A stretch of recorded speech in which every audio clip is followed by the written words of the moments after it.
And this is a Kosilo for 15 euros. No, God! No, God, please, no! Malica Patrol is back, searching for the best Malica in town. And today, we're at Gorjanc. You can find some old posters here. A really cool place with history, clean, cozy, and with great service. That's definitely a 10 out of 10 for hospitality. It was already late, so Malica wasn't available anymore, but they do serve Kosilo, with soup included. I ordered beef soup, but again, a big plate, a lot of pasta, and honestly, a small portion of actual soup.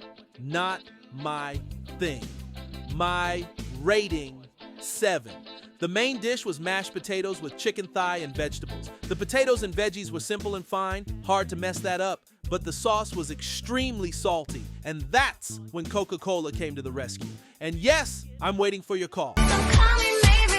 Considering the price of 15 euros, the portion size, and the overall taste, my score for the main dish is 5. So, the final rating for Gorjanc, 7.3 out of 10.